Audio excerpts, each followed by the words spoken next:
안녕하세요. 대한민국 IT 고수님을 모시고 이야기를 나눠보는 디벨로퍼 2014 네 번째 시간입니다.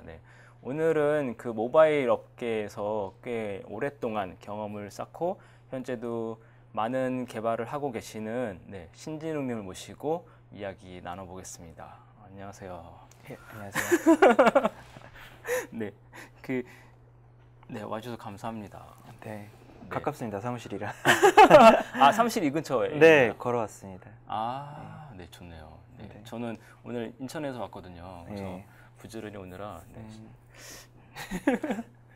네. 그러면 일단 신진웅님 소개를 제가 간단히 드릴까요? 예, 해주세요. 네네. 사실 신진웅님은 예전에 그 배달의 민족이랑 네이버 윙스푼 앱 개발하셨고요. 그렇죠. 그리고 최근에 그 미투데이 앱도 개발하셨던 모바일 쪽에 약간 좀 큰 프로젝트들 많이 하신 분입니다.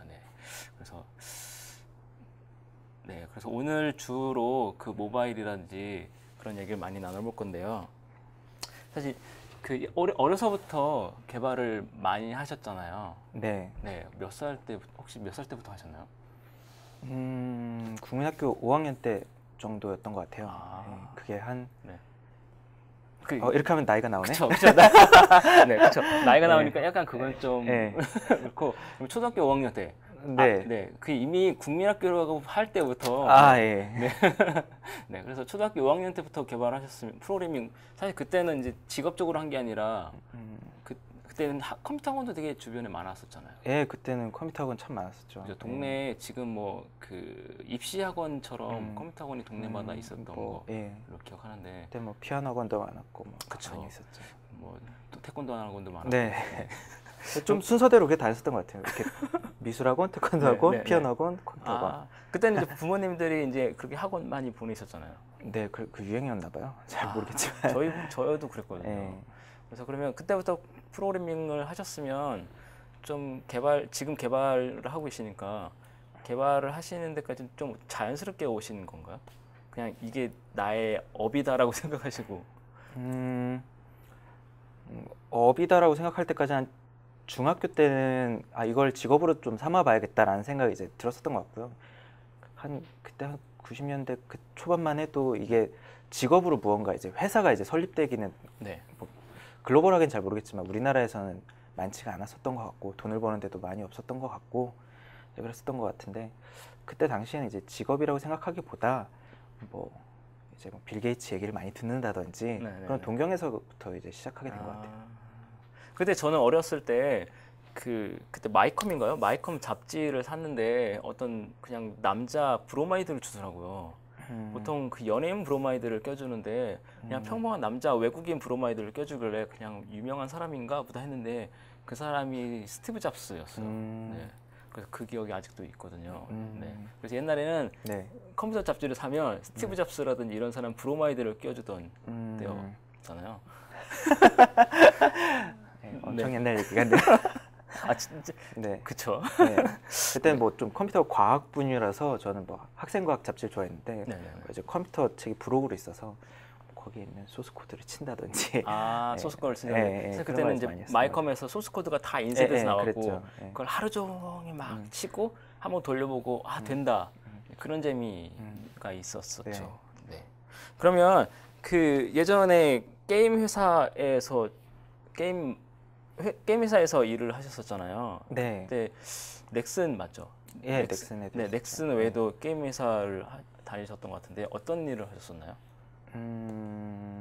이제 2002년에 모바일 게임 지금은 이제 모바일 게임이 굉장히 돈이 되지만 그때 당시만 해도 모바일 게임이 이제 핸드폰에 공장에서 이제 탑재된 게임들만 이제 사용할 수 있었는데 통신사에서 이제 다운로드 게임들이 이제 출시가 돼서 2002년 정도에 게임 회사를 했었고 이제 게임을 만들다 보니까 이제 그때도 게임이 그렇게 크게 산업이 안 되던 시점이라서 물론 뭐 유명한 회사들도 많았었지만 우리나라에서 크게 그렇게 산업으로 인정받는 수준은 아니어서 뭐 이렇게 개발 방법론이라든지 뭐 이런 경험들이 많이 공유되어 있지는 않았거든요. 그래서 2002년에 좀 많이 실패를 했었고 이제 2004년에 이제 넥슨에 입사할 기회가 돼가지고 들어가서 처음에 이제 플스3 게임을 만드는 팀에 들어갔다가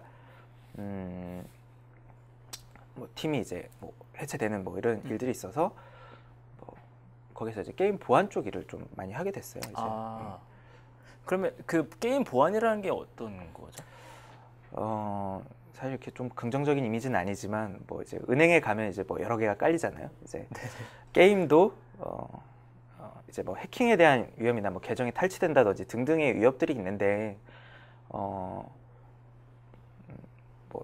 조금만 주의를 하면은 몇 개는 막을 수 있거든요. 네. 그런 것들을 이제 막는 소프트웨어들 또는 게임을 해킹해서 이제 잘못된 데이터를 이제 변조하는 앱들 뭐 그런 것들을 이제 막는 앱들을 이제. 그러면 예를 들면 그 게임 사이트에 들어가서 유명한 게임 PC용 게임 사이트에 들어가서 게임 시작하면 여러 가지 프로그램들을 깔아서 보안 프로그램 설치 중인데 그 나오면서 인증 절차 거치고 그런 거잖아요.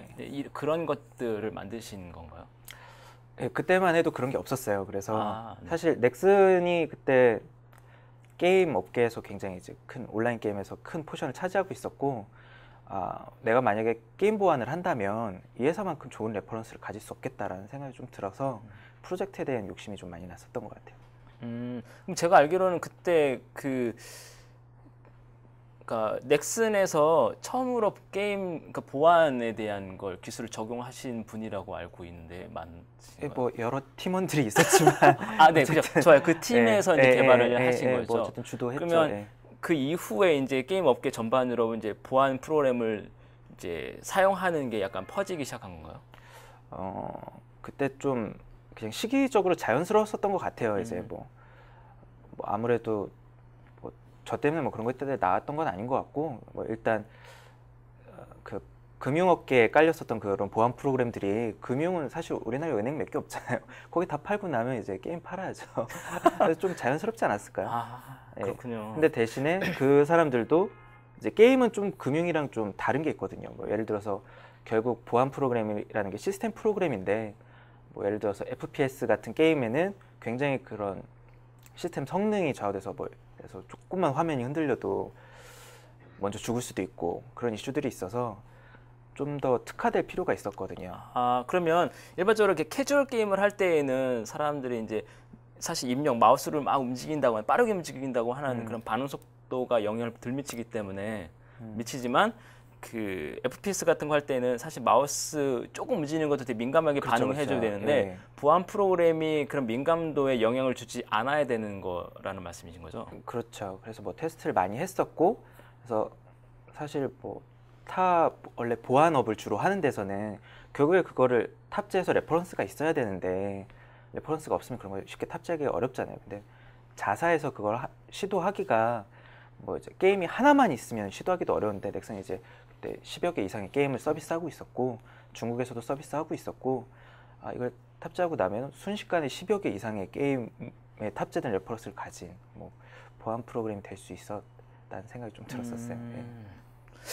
그러면 그 보안 프로그램 만들면서 좀 어려웠던 점은 혹시 없으셨나요?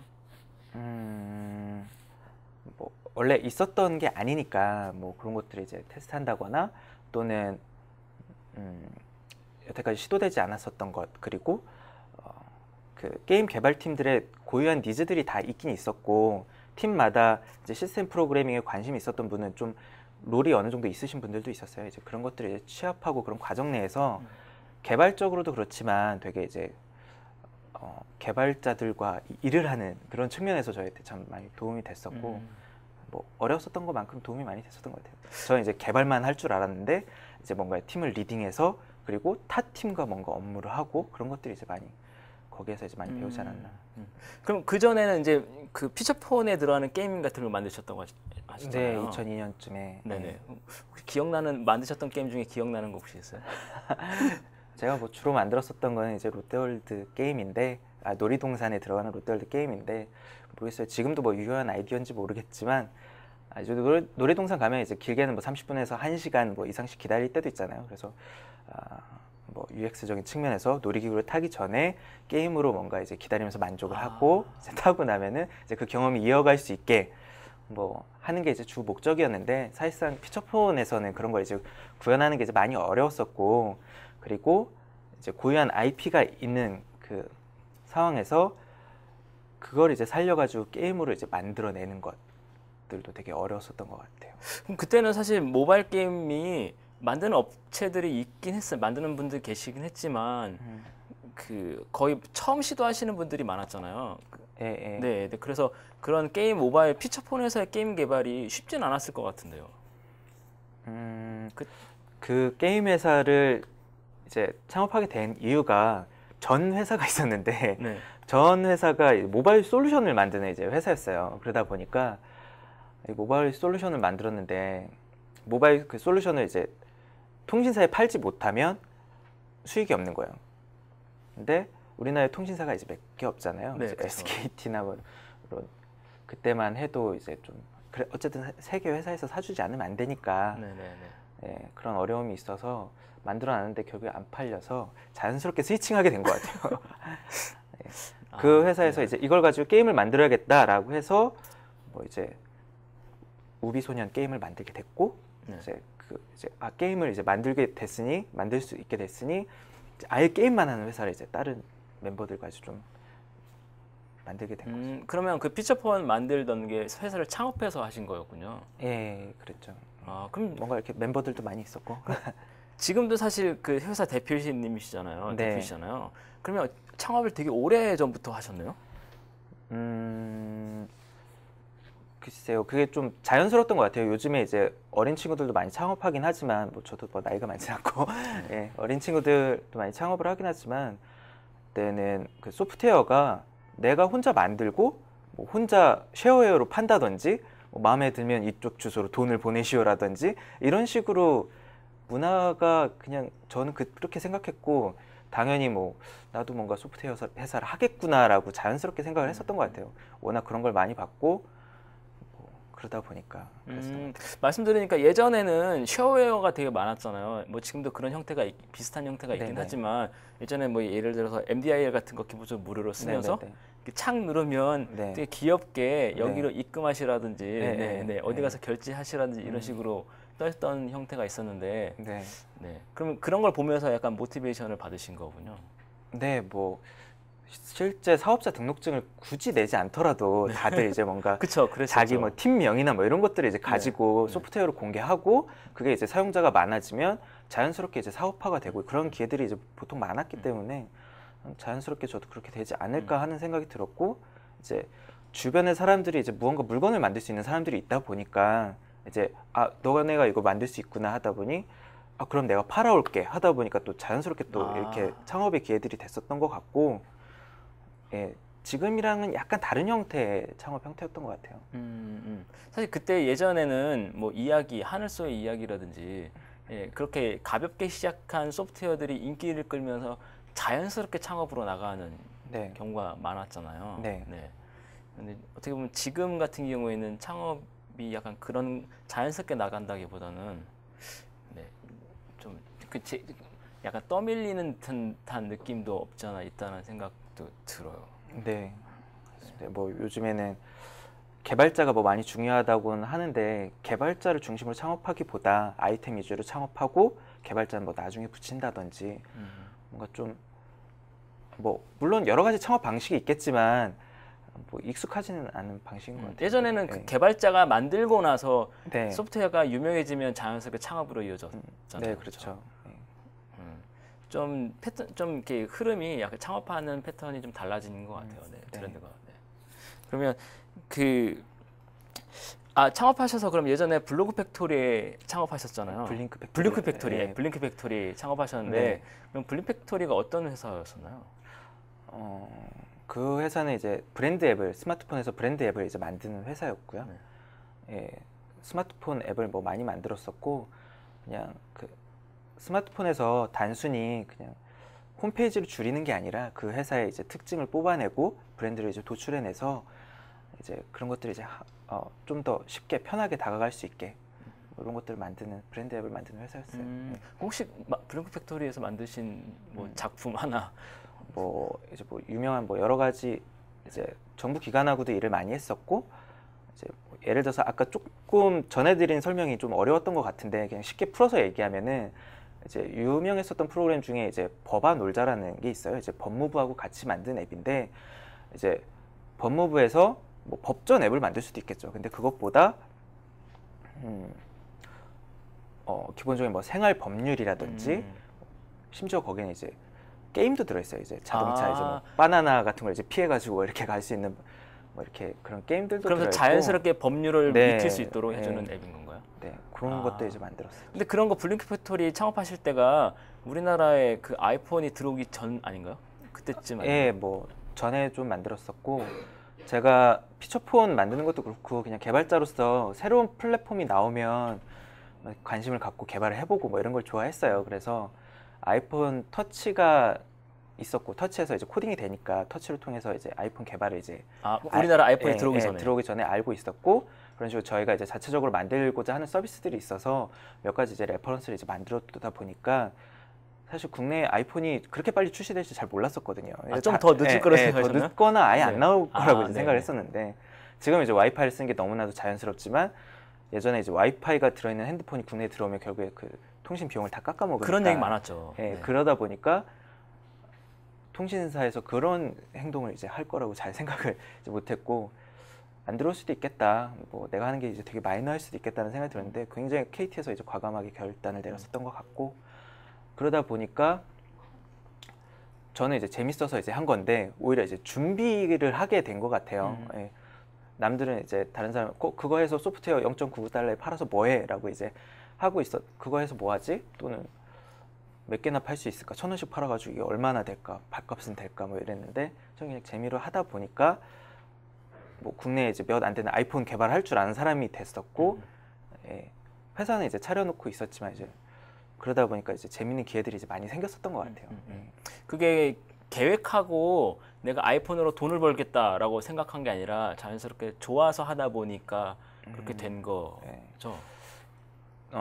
그건 조금 다른 부분이 약간 미묘하게 다를 것 같은데 네. 돈을 벌고자 회사를 차린 건 맞아요. 그런데 그러다 보니까 기존에는 좀 제가 개발자로서 그냥 좀 험불한 결과물을 냈었다면은 이제 제대로 해봐야겠다라는 생각이 들었고 이제 디자인 하시는 분도 굉장히 이제 잘하시는 분으로 세팅이 돼 있고 이제 비즈니스적으로도 세팅이 돼 있고 개발적으로도 세팅이 돼 있고 팀을 굉장히 잘 구성했고요. 그리고 구성이 됐는데 이게 뭐 아이폰이 출시가 안 되거나 이랬으면 이제 좀 큰일 났겠지만 때맞춰 잘 출시가 됐고 적당하게 이제 반발자국 정도 잘 먼저 준비가 된 게 이제 좋았었던 것 같아요. 사실 아까 말씀하신 것처럼 네. 그게 아마 2005년에서 6년 넘어갈 때쯤일 거예요. 아마 2006년 때에 우리나라 2006년일 거예요. 그렇죠. 2006년에 네. 우리나라에서 그 미국에서 아이폰 출시돼서 이제 뭐 한 1 정도 더 해야 될 것 같은데요. 2007년인가요? 네. 네. 8년 정도? 2007, 8년 네. 정도. 네. 그래서 그 당시에 말씀하신 것처럼 네. 진짜 뭐 앱 진짜 0.99달러 받아가지고 뭐 먹고 사냐라는 진짜 얘기 네, 약간 네. 그런 얘기도 그렇고 뭐 통신업계에서 반발이 많이 컸던 것도 사실 우린 그때 많이 네, 체감했잖아요. 네. 그렇죠. 그래서 진짜 아이폰이 출시됐을 때 정말 깜짝 놀라긴 했죠. 근데 그걸 미리 이제 준비하고 계시다가 딱 어찌 시기가 네. 맞았던 거고. 네. 그거 뭐 그런 거는 이제 사회적인 그런 기회들은 제가 뭐 어떻게 할 수 있는 게 아니잖아요. 네. 그래서 대신에 이제 최소한의 비용으로 뭔가 이제 결과물을 이제 만들면서 놀고 있었는데 다행히 시기적으로 잘 된 네. 거죠. 그러면 그때 뭐 좀 일이 진짜 많으셨겠어요.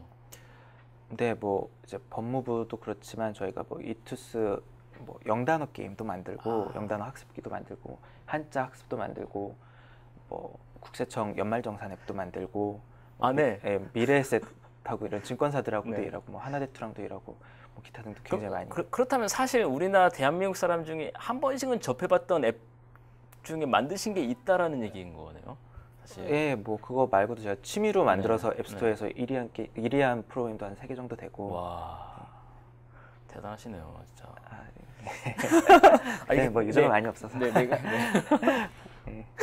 그러면 그 다음에 이제 블링크 팩토리를 나오셔가지고 만드신 게 스쿤미디어라는 회사잖아요. 네. 스쿤미디어 회사를 사실 블링크 팩토리가 그렇게 어떻게 모바일 업계에서 좀 선점이라고 할까요? 포지셔닝을 잘 잡았을 것 같은데 그 이후에 따로 또 회사를 창업하신 계기가 있었나요?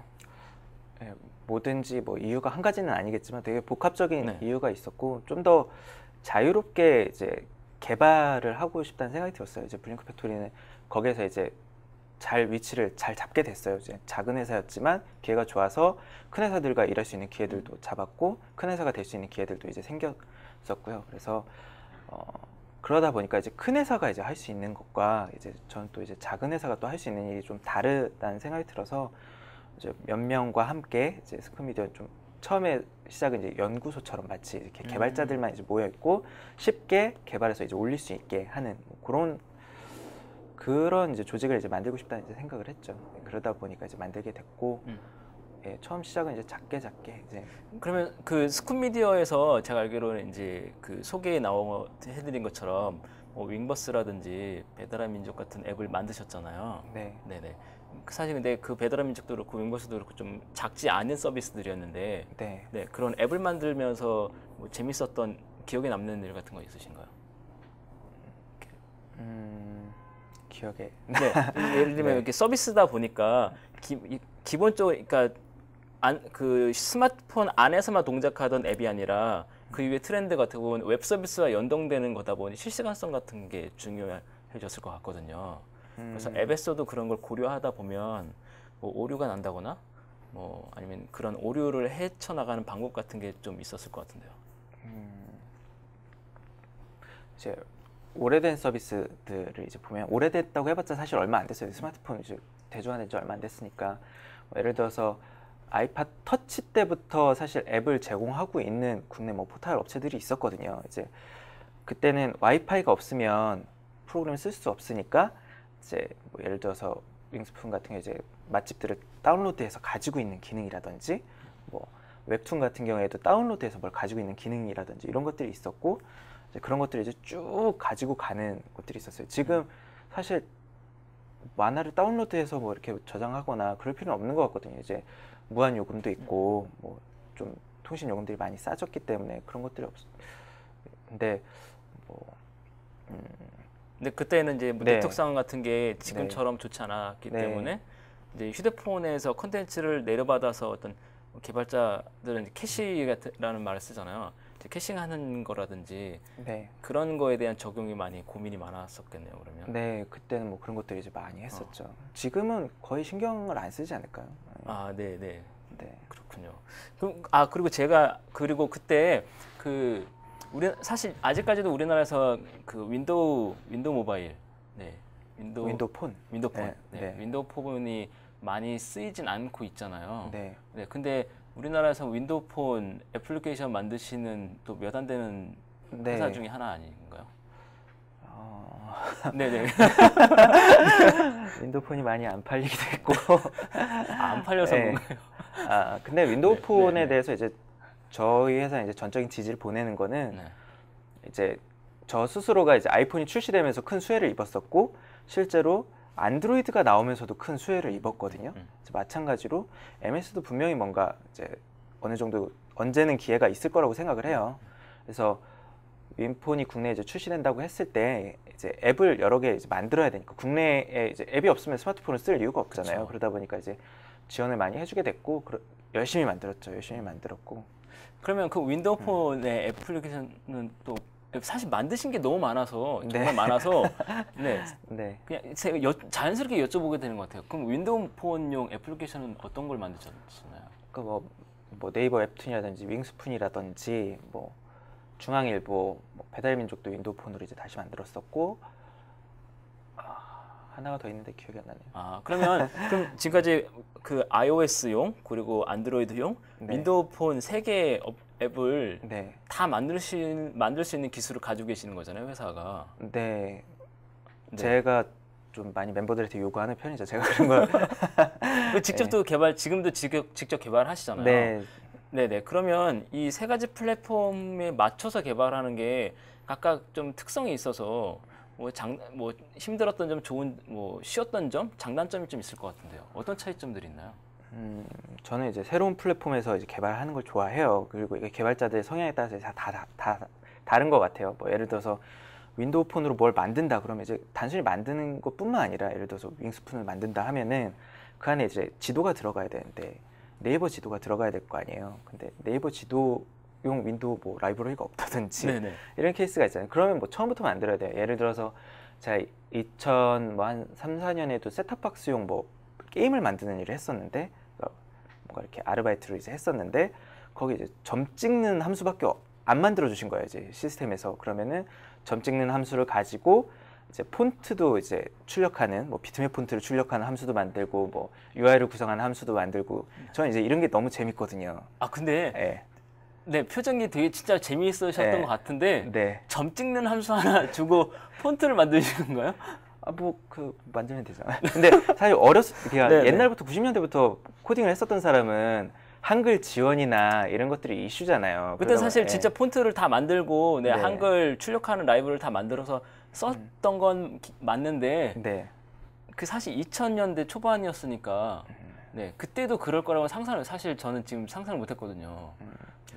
근데 뭐 그때는 이제 2000년대 초반이죠. 근데 항상 그런 일이 있는 것 같아요. 새로운 플랫폼이 나오면 예, 새로운 플랫폼이 아니더라도 깜짝깜짝 놀랄 때가 지금은 한글 입력도 이제 잘 되는데 저희가 최근에도 한글 입력기를 만들었거든요. 이제 아, 네. 모 리모컨 앱을 만드는데 네. 그 리모컨에 이제 한글 조합을 이제 해야 되잖아요. 네. 한글 오토마타를 네. 이거를 한 3, 4년에 한 번씩 만들 일이 있는 것 같아요. 이게 마지막이겠거니 했는데 네. 이번 달에도 지지난 달에도 만들었다는 거. 아 그러면 뭐 한 3, 4년 뒤에도 또 만들 일이 있지 않을까요? 새로운 플랫폼에서의 한글 오토마타 같은 그 한글 입출력 라이브러리 만드는 네. 거에서는 우리나라 최고 기술력을 가지고 있다고 얘기할 수도 있겠네요. 아, 그거는 아니고 그냥 그때 코딩 했었던 네. 사람은 다 할 줄 알지 않을까요? 근데 네네. 저는 업무가 그냥 이러다 보니까 아직도 그걸 한다는 네. 거. 예. 어쨌든 저는 그걸 좋아하는데 저희 멤버들은 아, 네. 왜 이런 걸 자꾸 네. 하냐. 예. 그래서 저희 직원들은 뭐 이제 좀 프로필이 뭐 네. 이제 안드로이드 개발인데 윈도우 폰을 할 줄 안다든지 아, 네. 아이폰 개발자인데 뭐 아이폰도 하고 안드로이드 하고 좀 이렇게 멀티를 좀 많이 하는 편이에요. 뭐 그래서 좀 더 기회도 더 많이 잡게 되는 것 같아요. 이제 네. 사실상 다른 개발자들이 많이 싫어하는 건 사실인 것 같아요. 그러다 보니까 이제 제가 이런 기회들도 잡는 게 아닐까 하는 생각이 들고 뭐 예를 들어서 구글 TV에 이제 뭐 안드로이드가 들어간다 그러면 사실 안드로이드가 들어가긴 하지만 그 디스플레이가 TV라는 것만으로도 되게 다르거든요. 그래서 예, 뭐 TV용으로도 뭘 만들게 되고 뭐 그렇게 점점 이어가게 되네요. 뭐 이렇게 조금씩. 그러면 그 새로운 플랫폼에 대한 어떤 두려움 같은 건 좀 적으신 편이겠어요? 네, 뭐 아무래도 그 새로운 언어도 뭐 나중에 뭐 이게 좀 키워드가 있는 것 같은데 언어도 뭐 if문하고 포문만 있으면 되고, 그렇죠. 예, 뭐 UI 함수도 점 찍는 것만 있으면 되고. 그 결국에 사실 그런 것들 다 랩핑한 거잖아요. 하다 보면 그 프로그래밍 언어라는 게 문법이 좀 다를 뿐이지 그 보통 패턴의 본질은 다 공통적인 건 비슷한 것 같더라고요. 네. 네.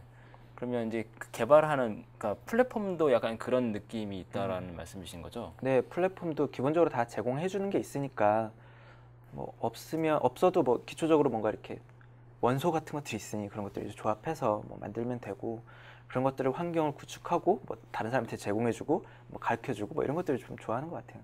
지금은 그 좀 산업 전반에 플랫 디자인 같은 게 좀 많이 널리 퍼져서 유행하고 있는데, 네. 네, 그게 사실 윈도우 폰이 먼저 시작했다고 해야 되나요? 윈도우 폰이 좀 플랫 디자인을 좀 강하게 그 윈도우 폰에 적용했잖아요. 그래서 그 UI에 대해서 많이 고민을 많이 하셨을 것 같은데요. 왜냐면 아이폰이나 안드로이드와 윈도우 폰에 사실 기본적으로 UI가 다르잖아요. 이제 주제가 좀 디자인으로 간 것 같긴 하지만 그 윈도우에서 힘들었었던 건 플랫 디자인의 어려움일 것 같아요. 윈도우 폰의 어려움이기도 하지만 플랫 디자인의 어려움이 디자인을 해도 디자인한 티가 잘 안 난다는 거.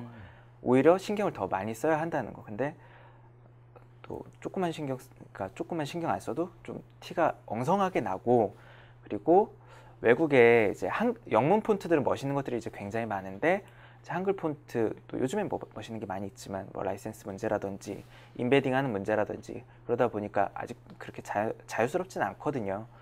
그러다 보니까 이제 한글 UI를 쓸 때 플랫 디자인 쓰면은 좀 많이 안 이뻐 보인다는 거 그런 것들이 이제 어려웠고 저희 같은 경우에 이제 비용을 받고 결국에 결과물을 제공하는 이제 업을 하는데 그 좀 윈도우 폰 디자인할 때 좀 많이 고생했죠. 그런 것들. 예. 그러면 그 피처폰 때부터 네, 지금까지 모바일 쪽에 많은 경험을 쌓아 오셨잖아요. 많은 일들을 해오셨는데 그 전체적인 사실 기술이 변화하고 시대가 흘러가면서 좀 그 그러니까 모바일 기술의 어떤 흐름 같은 걸 좀 느끼셨을 것 같거든요. 약간 그 앞으로의 모바일이 어떤 식으로 갈 거라는 느낌도 약간 드시나요? 글쎄요. 그냥 반복되지 않을까요? 예, 뭐 굉장히 뭔가 막 어려운 질문이 약간 이게 네. 추상적인데 네. 뜬구름 네. 같은 네. 질문이긴 한데 사실 누구나 그 다음 세대의 모바일은 어떤 형태일까라는 걸 많이 궁금해 하잖아요. 그래서 어떻게 보면 피처폰부터 지금까지 그 기술을 접해 오셨다는 거 방금 말씀하신 것처럼 반복된다라는 느낌에서 네. 네, 앞으로 뭐 예를 들면 5년 후에 모바일이 약간 어떤 식으로 변화해 갈까를 혹시 고민해 보신 적 있으신지 생각해 보신 적 있으신지? 저는 뭐 새로운 게 나오면 거기서 뭐 코딩을 하고 있을 것 같고요. 글쎄요, 뭐 거기도 뭐 거기에도 이제 아마도 점 찍는 것도 있고, 그쵸, 예, 그렇겠죠. 일품은 폼은 있겠죠. 네, 그러면 네. 뭐 다 만들 수 있겠죠. 예. 그럼 요즘에 스마트워치 같은 게 좀 나오고 네, 있잖아요. 네. 뭐 구글 글래스라든지 네. 스마트워치가 이제 조금씩 뭐 좀 미디어 같은 데서 많이 노출되고 있는 것 같은데 네. 스마트워치에 대해서는 좀 어떻게 생각하세요? 좀 시티폰 같은 생각이 좀 들어요. 이게 좀 거추장스러운 것 같고, 뭐 아직까지는. 예. 이게 안경도 그렇고 물론 이 중간 단계는 있겠지만 그 중간 단계가 생각보다 금방 사라지지 않을까 하는 그냥 그런 공상 정도는. 그러면 이 네. 스마트워치가 네. 과도기적인 이제 될 수도 있다. 네. 시계 차세요? 네네, 시계가 있거든요. 저는 시계를 안 차거든요. 네네. 그리고 저는 라식해서 안경도 벗고 그러니까 모든 게 거추장스러워요. 그래서 그게 네, 생각보다 쉽게 들어가지 않을까. 뭐 예를 들어서 뭐 요즘에 굳이 내가 차지 않더라도 뭐 이 방 안에 뭐 새로운 뭐 단말기들이 있어서 뭐 목소리를 하면은 오히려 그게 인식이 돼서 뭘 한다든지 좀 거추장스러운 게 많이 없어지지 않을까요? 그럼 결국에는 사람이 그 아무것도 없는 상태로 네. 가는 게 맞다. 이렇게 좀 네. 그게 더 자연스럽지 않을까라는 네. 것이죠. 뭐 이거 사야 되는데 뭐 네. 핸드폰 하나 주머니에 넣고 그냥 거기에서 들어가면은 뭐 그 공간에 들어가면 뭐 새로운 게 뭐 된다든지 뭐 내 인증이 뭐 알아서 뭐 목소리로 된다든지 뭐 그런 식으로 금방 가지 않을까요? 그러네요. 그리고 요즘에 또 최근에 이제 비트코인에 대해서 네. 관심을 좀 많이 갖고 계시잖아요. 네. 근데 비트코인이 네. 좀 최근에 나온 개념이라고 네. 기술이라다 보니까 네. 모르시는 분이 많을 것 같은데 비트코인이 좀 어떤 건가요? 이제 비트코인은 이제 가상의 이제 돈인데 이제 코인이 이제 돈이잖아요. 이제 가상의 돈인데 뭐 싸이월드의 이제 도토리처럼 뭐 이렇게 발행 주체가 있는 건 아니에요. 이제 싸이월드 도토리도 결국에 한국의 돈과 이제 매칭되어 있잖아요. 그리고 이제 특정 회사가 그거에 대해서 이제 보장을 해주잖아요. 이제 뭐 보안에도 이제 책임을 져주고 그러는데 비트코인은 시스템적으로 그 이제 보안이 이제 설계되어 있고 이제 P2P 머니에 비슷해요. 이제 발행 주체가 없고 자연스럽게 돈이 계속 발생을 하고 있어요. 발생하고 있고 그러다 보니까 누가 그 돈을 보증해 주는 게 아니다 보니 환율이라는 게 생기고 가치가 이제 등락폭이 이제 굉장히 이제 오르락 내리락 해요. 이제 이런 것들이 이제 암호화에 이제 기반한 화폐다 그래서 크립토커런시라는 이제 용어들이 이제 생기고 있는데 결국에 뭐 이제 뭐 제가 이제 이 돈이 이제 뭐 이렇게 돈을 이제 쓴 거랑 이제 비슷하죠. 제가 이건 이제 10,000원, 이건 20,000원 뭐 이렇게 해놨는데 재밌게도 사람들이 그걸 이제 돈을 내고 이제 거래들을 하기 시작한 거예요. 네. 그런 것들이 이제 좀 재밌게 보인 것 같아요. 이게 누가 보증해 주는 것도 아닌데 사람들이 이걸 주고 받다니 그리고 이게 워킹하다니 거기서 나도 뭔가를 해보고 싶다라는 생각이 이제 많이 들었던 것 같아요. 그 최근에 비트코인이 이제 좀 사람들한테 알려지면서 실제로 이렇게 현물에서의 거래도 비트코인으로 지는 현상이 나타났는데요.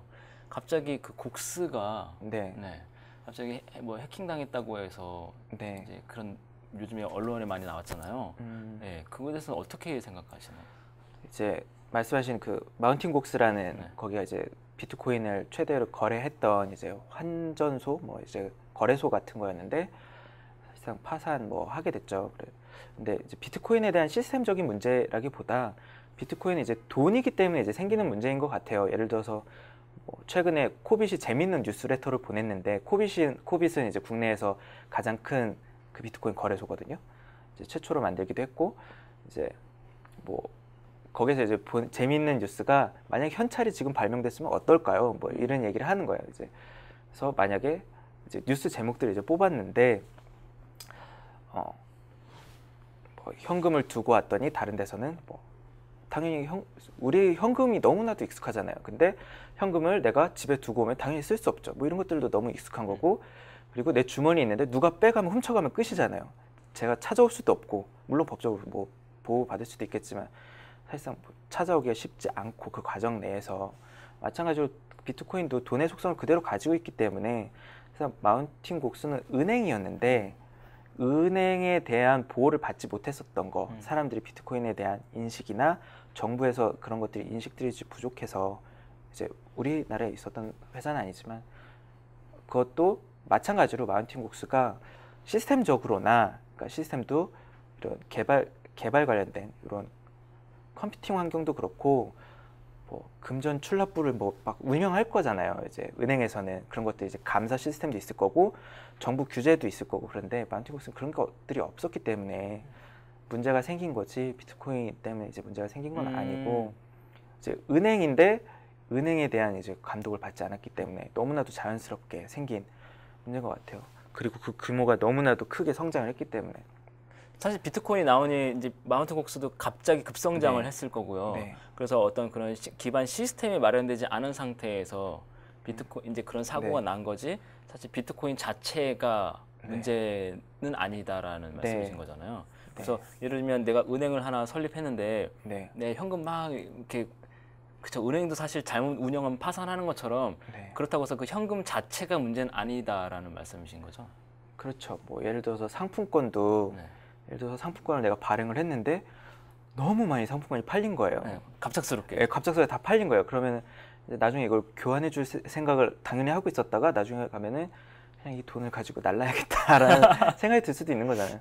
근데 사실, 다른 네. 것들은 그런 규제가 있는데 여기는 이제 규제 사각에 있었던 거죠. 근데 그쵸. 이걸 기회로 인해서 비트코인은 더 투명해질 것 같아요. 이제 그리고 요즘- 이걸 네. 감독을 해야 되는 거구나. 이게 돈이구나라는 해서 앞으로는 더 문제가 없을 것 같아요. 아, 이게 약간 예전에 게임머니도 약간 그런 시기가 있었잖아요. 네. 게임머니도 사람들이 결제를 하고 게임머니를 사서 아이템을 구매해서 네. 그런 사기 사건이라든지 그런 게 너무 네. 많아지니 네. 정부에서 이걸 법으로 규제해주고 네. 아이템이 사기당하면 그것도 법적으로 네. 찾아올 수 있게 하잖아요. 네, 뭐 그런 것들도 있고. 예, 그런 이제 그런 것과 비슷한 이제 네. 과도기적인 시기라고 보는 거죠. 네, 너무나도 뭐 나중에 자연스러워질 것 같아요. 근데 그게 비트코인일지 다른 코인일지 뭐 잘 모르겠어요. 근데 재미있는 형태인 것 같아요. 그럼 이제 조금 더 발전적인 형태로 그러니까 나아지지 않을까. 네. 네네.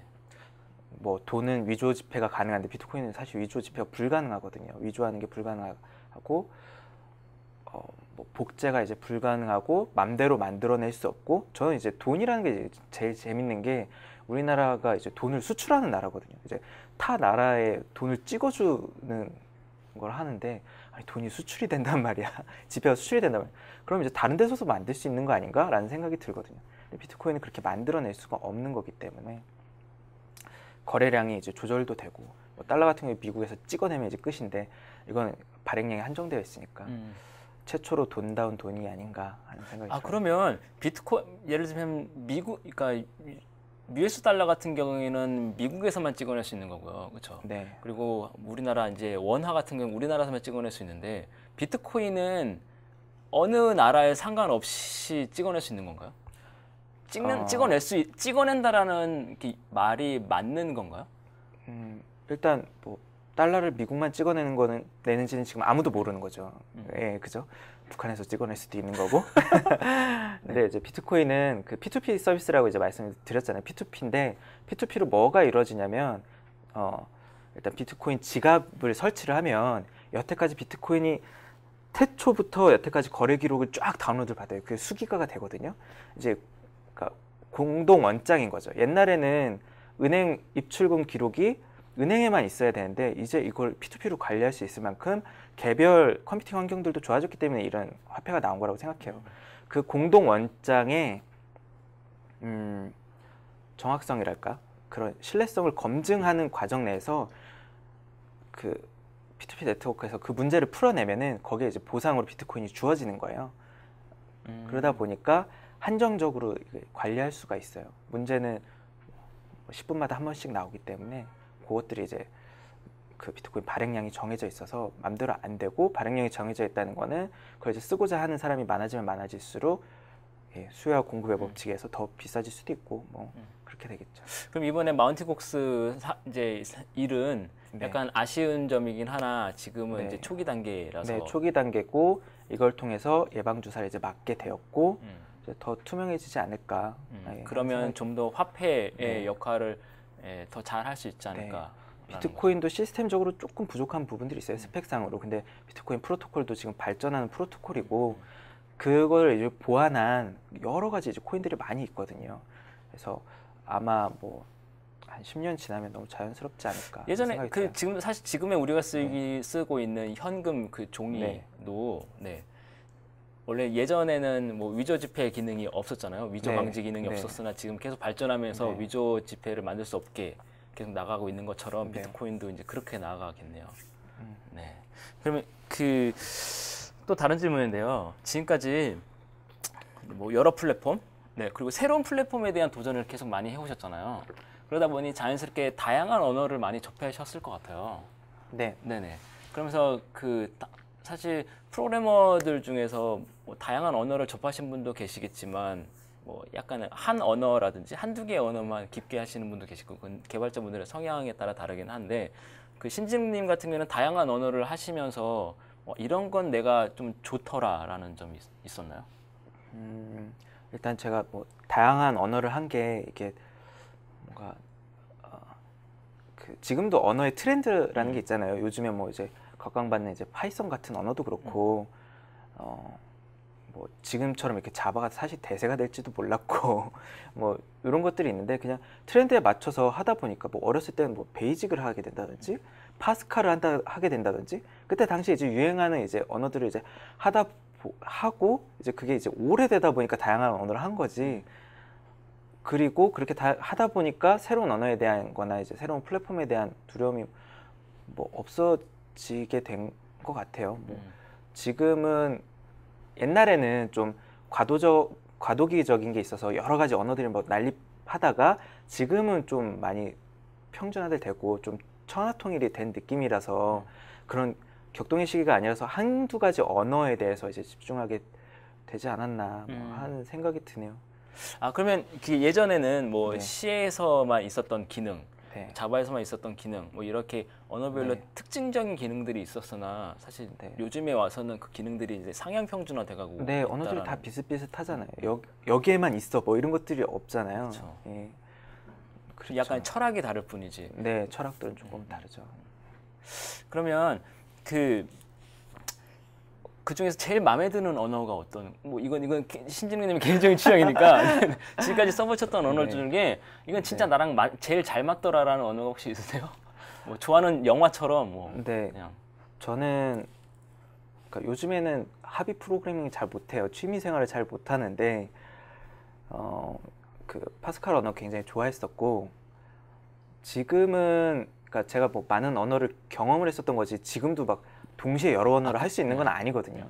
그래서 지금 뭐 가장 익숙한 언어는 지금 오브젝티브 C인 것 같아요. 그래서 익숙하고 이제 다른 언어를 쓸 때도 오브젝티브 C 습관이 좀 나오는 것 같아요. 예를 들어서 그 오브젝티브 C를 사용할 때는 뭐 함수명이 이제 이제 축약어 같은 걸 잘 안 쓰거든요. 그래서 백자에 달하도록 뭐 이제 쓰기도 하는데 요즘에는 자동 완성도 많이 되고 그러다 보니까 코드가 길더라도 예약어를 그러니까 축약어를 쓰지 않고 길게 뭐 쓰게 되는 것 같아요. 네. 자동 완성 되니까. 네. 그렇죠. 자동 완성 요즘에 자동 완성 없이는 프로그래밍 하기 참 쉽지 않은 것 같아요. 네, 그렇죠. 저도 참 좋아하는데요. 네, 옛날에는 이제 터미널 환경에서 하면 이제 딱 80 컬러만 나온다든지 120 컬러만 나온다든지 이런 게 있어서 축약을 안 쓰면 막 이제 선배가 이제 때렸겠죠. 이제 사수가 때렸겠죠. 그런데 요즘은 워낙 해상도도 넓고 그렇잖아요. 자동 완성도 되고 그래서 그리고 요즘에는 또 콘솔에서 VI 같은 데서도 또 자동 완성을 네, 해주기 때문에 예전처럼 이렇게 뭐 코드를 간결하게 짜는 것도 좋은데 간결하게 짜는 거에 대한 부담은 많이 준 것 같아요. 네, 그래서 많이 추천하고 있어요. 줄임말 쓰지 말자고. 네. 사실 결국은 인간이 보는 거라 줄임말 쓰다 보면 잘 모르잖아요. 네, 그렇죠. 짠 사람도 나중에 좀 좀 지나서 다시 보면 모르니까. 그렇죠. 그럼 이제 또 주석을 또 덕지덕지 붙이게 됩니다. 네, 그렇죠. 네. 그 질문 올라온 게 있는데 질문을 좀 드릴게요. 네. 지금 뭐가 나가고 있는지 잘 모르겠네요. 네. 그 허성년님께서 질문해 주셨는데요. 오토마타 개발이 즐거우셨는지. 네. 즐거운 면이 이제 여러 가지 측면이 있을 것 같은데 사실 모르겠어요. 아마 질문하신 그 장르로는 즐겁지는 않을 것 같아요. 아니 아직도 이런 걸 만드나? 라는 기분은 들죠. 그런데 그냥 이거 내가 할 줄 아는 거다 라는 거에 대한 즐거움이 있겠죠. 그래서 뭐 만감이 교차한다 정도 네, 할 수 있겠죠. 네. 그리고 박상길님께서 질문해 주신 게 약간 와일문은 필요 없으세요라고 질문하셨거든요. 네, 사실 제가 이 질문의 의도를 잘 파악을 저도 지금 잘 못하고 있는데, 와일문은 필요 없으세요?가 무슨 의미일까? 제가 아까 if문하고 포문만 말씀드리다 보니까 그래서 와일문 있으면 좋겠죠. 근데 그 언어의 이제 발전을 보면 와일문은 사실 되게 나중에 생긴 거거든요. 물론 나중에라고 해봤자 몇십 년 전이지만 뭐 순서상 이제 약간 뭐 사실 아까 if문하고 포문이라고 했지만 사실 if문하고 고투나 뭐 이것만 있으면 사실 포문도 사실 이렇게 CPU 옵코드로 이제 까보면 결국에 그 컴페어랑 이제 점프로 이제 구성되어 있는 건데, 그렇죠. 그러다 보니까 와일문 사실 처음에는 if하고 goto에서 돌아가고 goto에서 돌아가고 그랬었잖아요. 그렇죠. 사실 포문이 없었죠. 그렇죠. 조건과 goto문으로 이루어졌던 게 이제 편하게 와서 포문 나오고 while 나오고 그랬던 거. 한 30년 전 얘기하고 있는 것 같은데. 우리 어떡하죠? 우리 저희 그렇게 늙지 않았습니다. 뭐 포문도 그럼 포이치문은 뭐 안 필요하세요? 이렇게 물어볼 수 있을 것 같은데. 포이치문 많이 좋아요. 할당 동시에 받아가지고 바로 사용할 수 있으니까. 제가 뭐 코딩을 if문하고 포문만 가지고 한다는 건 아니고요. 또 다른 질문 하나 드리면 윈도우폰 김한수님께서 윈도우 폰의 폰트는 윈도우 폰트와 호환되지 않나요? 그 윈도우 폰의 폰트는 윈도우즈의 폰트와 호환되지 않는가? 호환됩니다. 그 나눔고딕 임베딩 했었고요. 근데 이제 아까 이제 이쁘지 않다라고 말씀하셨던 것 때문에 질문하신 것 같긴 한데 특별히 이제 윈도우 폰용 폰트를 따로 한글 폰트를 쓰시는 게 있는지 뭐 그런 의미인 것 같거든요. 그때 나눔고딕 임베딩 했었어요. 그럼 나눔고딕이 써보신 것 중에 제일 괜찮았다는 말씀이신 건가요? 사실 라이센스가 잘 풀려 있는 게 지금 뭐 풀려 있는 게 뭐 몇 개 있긴 하지만 제일 만만했고 임베딩 하기에는 제일 편하셨다라는 거죠? 좋으셨다. 나눔고딕을 너무 많이 써가지고 좀. 요즘에는 나눔고딕이 이렇게 길거리 가는데 간판에도 나눔고딕 많이 쓰시더라고요. 이 문서를 보면 굴림체로 만든 문서를 보면 이제 화가 이렇게 좀 나는데 나눔고딕을 보면 좀 그런 기분이 좀 많이 드는 거 보면 나눔고딕이 너무 많지 않나 하는 생각이 좀. 다른 얘기였던 것 같아요. 참 엔사가 참 잘한 것 같아요. 엔사 출신이시잖아요. 저 엔사 참 좋아합니다. 저도 좋아합니다. 저도 좋아합니다. 네. 그 허성현님께서 또 하나 질문해 주셨는데요. 개발 플랫폼이 바뀔 때마다 하드웨어에 대해서 공부를 하시는지. 하드웨어도 그게 있을 것 같아요. 이제 색상 재현이 얼마나 되는지 뭐 이런 것들이 이제 중요하게 이제 생각할 것 같고요. 또는 글쎄요. 지금은 하드웨어도 다 상용 평준화 되어 있고 뭐 안드로이드 기기도 다 자기 마음대로 구성할 수 있지만 구글이 나름 그런 테스트 과정을 거쳐가지고 필수적인 것들이 있잖아요. 그러다 보니까 하드웨어들도 상용 평준화 돼서 지금 요즘은 고려를 많이 안 하는 것 같아요. 근데 뭐 저희가 윈폰 프로젝트를 할 때는 뭐 예를 들어서 만화가 색상 재현이 얼마나 되는지 뭐 이런 것들도 되게 이슈 사항이 되더라고요. 그러다 보니까 뭐 필요에 따라서 하드웨어의 한계에 대해서 공부할 필요가 여전히 있긴 있는 것 같아요. 근데 아까 뭐 말씀하신 것처럼 이제 뭐 와치가 나온다든지 글래스가 나온다든지 그때도 이제 앞으로 계속 마찬가지겠죠. 네. 그럼 진짜 테스트도 많이 하셨겠네요. 네, 저는 테스트를 그렇게 크게 좋아하는 개발자는 아니고 그런 좋아하는 개발자들 많아요. 저희 멤버들 중에. 네. 그것도 성향이 맞아야 되죠, 그렇죠? 그렇죠. 저는 좀 앞에서 이렇게 삽질해가지고 이렇게 대충 큰 건더기들을 이렇게 만드는 걸 이제 좋아하고 이제 뒤에서 이렇게 꼼꼼히 챙기는 저희 멤버들이 있기 때문에 진짜 멤버들이 든든하시겠어요. 뭐 이 기회를 빌어서 멤버들에게 고맙다고 한마디. 하기 싫어. 하셔야 그래도 되게 좋아하지 않을까? 네. 앞으로도 이걸, 같이 하셔야 되잖아요. 이걸 안 봤으면 좋겠습니다. 너무 부끄럽고 많이 놀리지 않을까. 네. 아까 혹시 박상길님이 아는 분이 아닐까 하는 생각도 들었는데. 네. 그리고 그 재밌는 질문이 하나 올라왔는데요. 네. 우분투 폰에 대해서는 어떤 전망이신지 김도영님께서 여쭤보셨네요. 당연히 저는 굉장히 좋아하고 나오면 꼭 살 거고요. 네. 이제 우분투 폰의 이제 컨셉이긴 한데 이제 폰과 이제 예를 들어서 이제 국내 아트릭스라는 폰이 이제 모토로라에서 출시했는데 핸드폰을 쓰다가 이제 도킹 이제 디스플레이하고 약간 키패드가 달려 있는 데다 꽂으면 이제 노트북처럼 넷북처럼 이제 쓸 수 있는 기능이 있었거든요. 우분투도 이제 컨셉에 그런 게 있어서 빨리 그런 게 나오면 빨리 제일 먼저 사고 싶은 생각이 들어요. 최근에 뭐 우분투 폰이 뭐 펀딩 실패하고 뭐 지금 이제 업체들이 선정되고 그랬는데 빨리 나오면 좋겠어요. 네. 근데 뭐 만약에 비즈니스적으로 물어보신다면 어렵지 않을까요? 어쨌든 저는 그냥 개인적으로 좋아하고 네. 서버도 리눅스도 우분투만 사용하거든요. 기존에 센트만 사용하다가 우분투 뭐 몇 년간 사용하고 있고 철학도 좋고 그래서 우분투 나오면 한 반년간은 잘 들고 다니지 않을까. 네. 뭐 서피스도 국내에 안 나왔을 때도 미국에서 사다가 저만 좋아해가지고 이제 막 들고 다니고 그랬거든요. 서피스는 느낌이 어떠세요? 서피스 써보신 분들은 되게 좋다고 하시던데. 네, 되게 좋아요. 그럼 어떤 점이 약간 우리가 생각하는 아이패드라든지 안드로이드 패드와는 뭔가 좀 다른 게 있는 건가요? 저는 이제 서피스도 이제 프로가 있고 그 ARM CPU를 사용하는 게 있잖아요. 그래서 윈도우 프로그램이 안 도는데 일단 들고 다니면 사람들이 다 물어보고요. 관심 받기에 되게 좋네요. 뭐 그런 거보다 들고 다니면서 저는 이제 윈도우 환경에 이제 익숙한 개발자다 보니까 사실 이제 개발자분들이 이제 맥 많이 좋아하시잖아요. 저도 뭐 맥 쓰고 아이폰 개발하지만 여전히 이제 MS 좋아하는 게 MS에서 이제 MS 툴들을 이용해서 개발을 배웠었고 그러다 보니까 MS 툴이 가장 익숙하거든요. 이쁘게 잘 나온 것 같아요. 그 하드웨어 자체가.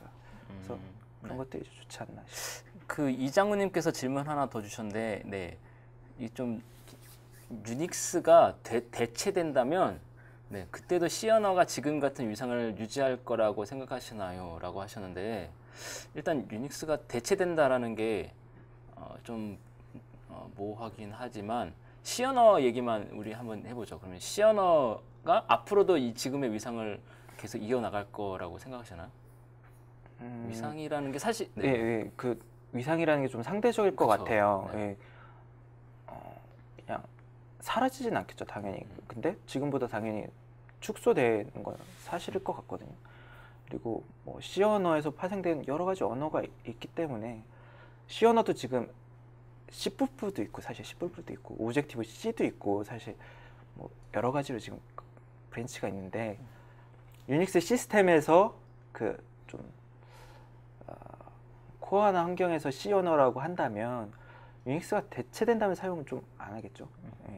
사실 제 생각에는 C도 C가 가지고 있는 포지셔닝이 있기 때문에 네, 뭐 그 위상이 떨어진다거나 뭔가 대체된다기보다는 그냥 자연스럽게 그 자리에 계속 있지 않을까라는 생각은 들고 있거든요. 네. 뭐 유저가 줄더라도 그냥 C 언어 코드들은 어차피 다 읽을 줄은 알아야 되고 그러지 않을까. 뭐 예를 들어서 C 언어는 옛날에 비해서 확실히 위상이 줄긴 줄었어요. 지금 뭐 학교 들어가면 자바부터 배우잖아요. 그쵸. 옛날에 C 언어부터 배웠는데 그런 것 좀 있네요. 그러다 보니까 이미 C 언어는 옛날 같은 위상이 없어졌고 그냥 당연히 뭐 이렇게 리니어하게 뭐 이렇게. 그러면 마지막 질문 이제 하나 드릴게요. 김지현님께서 HTML5의 전망은 어떻게 생각하시는지? 자, 저는 이제 네이티브, 그러니까 모바일 앱을 개발할 때 네이티브로 개발을 해야 한다라는 쪽이었어요. 근데 HTML5다, 뭐 HTML5 한 2년 전만 해도 저는 이제 HTML5가 아직도 시기상조고 우리나라 폰이 바뀌는데 2년에서 3년 정도 걸리기 때문에 지금 나오는 폰에서도 HTML5가 잘 안 돌기 때문에 HTML5가 잘 도는 모든 것들이 잘 구현되는 속도에 문제가 없는 폰이 대중화된 후로부터 3년 이후에 이제 대중화될 거다. 모바일 단에서요. 모바일 단에서. 보통 약간 그런 이제 패턴을 보이는 경향이 있는 건가요? 네, 뭐 그렇다고 뭐 누가 물어보면 대답을 했어요. 아, 네. 일반하긴 좀 그렇지만 그냥 약간 트렌드를 그런 식으로 이제 접근하시는 거죠. 네. 그리고 또 국내랑 또 해외랑 사례가 너무 다르기도 하잖아요. 그래서 요즘에 외국 사이트에 가면은 크롬이나 이제 HTML5 그런 웹 표준만 지원되는 그런 브라우저만 지원하는 기술들이 쓰이지만 그런데 우리나라에서는 또 아니기도 하잖아요. 근데 세계적으로는 HTML5를 그냥 과감하게 하는 데도 있는 것 같아요. 뭐 예를 들어서 최근에 이제 인상적이었던 경험은 제가 워드프레스용 그 테마를 샀어요. 되게 이뻐가지고 아무 생각 없이 5만 원을 결제하고서 막 이제 개발을 하고 익스플로러가 깔린 컴퓨터에서 그걸 깼는데 완전 깨지는 거예요. 좀 돈 주고 샀으면 어느 정도 될 줄 알았는데 충격적이었어요. 이만큼이구나. 이만큼 그냥 포기하는구나.